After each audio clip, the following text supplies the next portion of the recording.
В това видео ще ви покажа последното упражнение от тренировката, която показах миналия път и още няколко мои любими упражнения. Останете с мен!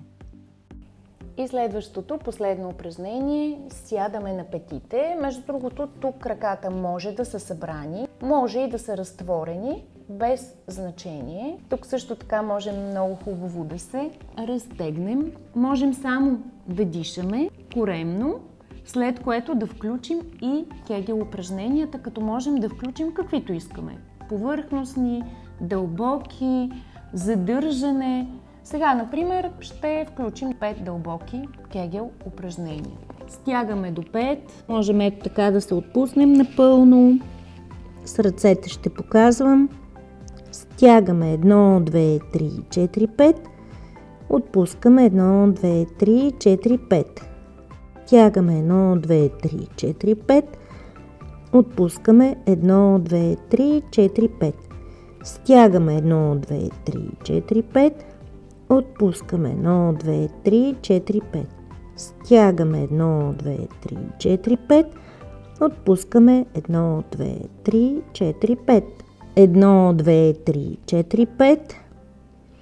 1, 2, 3, 4, 5. 1, 2, 3, 4, 5.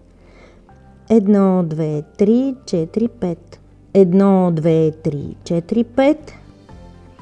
1, 2, 3, 4, 5. 1, 2, 3, 4, 5. 1, 2, 3, 4, 5.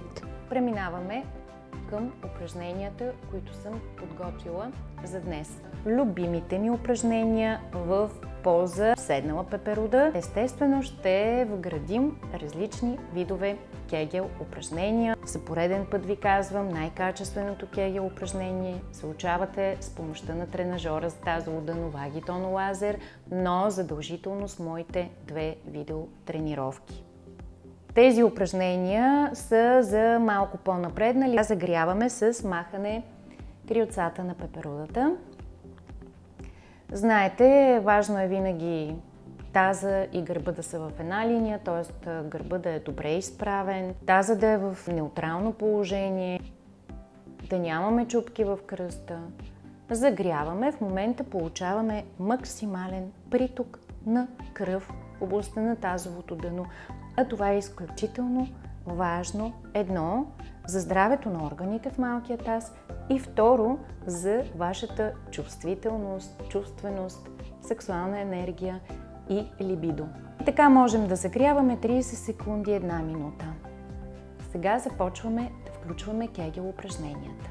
Тук вече може да се играе с дълбочината, но докато не усвоите истинското дълбоко кегел упражнение с Вагитон лазер, да, ще се получава нещо, но ще бъде в някаква степен, която не е максималната степен, но няма значение. И това е полезно. И така, колене долу, стягаме.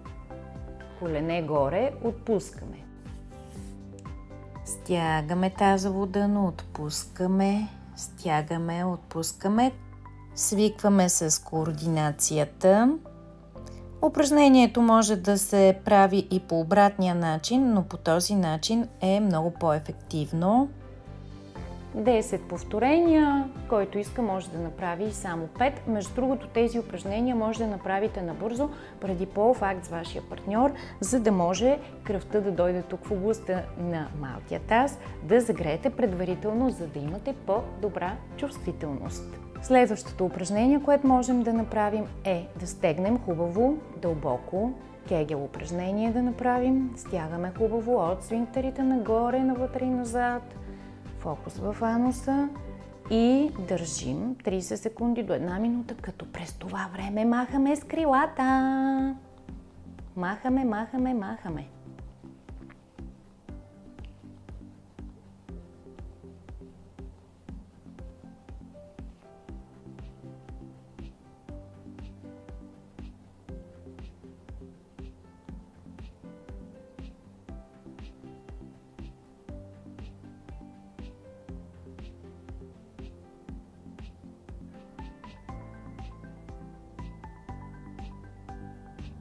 Отпускаме. Това последно упражнение съм сигурна, че просто е подпалило тазовото ви дъно, така че успокояваме се, малко освобождаваме краката и дишаме, за да поотпуснем и мускулите и психиката си. Коремно дишане, надуваме коремче, издишваме с отворена уста, вдишваме през носа, подуваме коремче.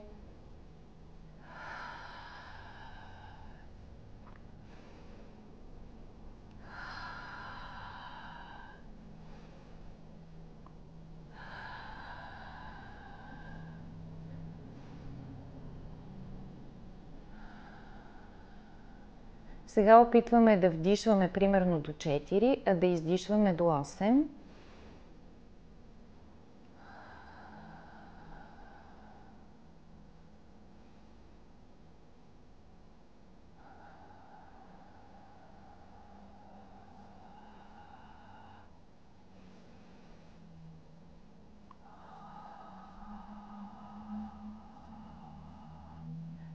Това е дишане за втора чакра, за сексуалната чакра, и тя наистина ви настройва за полов акт и много добре се справя с вашите емоции. Чрез това дишане много добре ги изчиствате и ги разтваряте, за да се успокоявате. Особено пък преди полов акт е много важно да сте достатъчно спокойна, така че да получите възможно по-голямо удоволствие.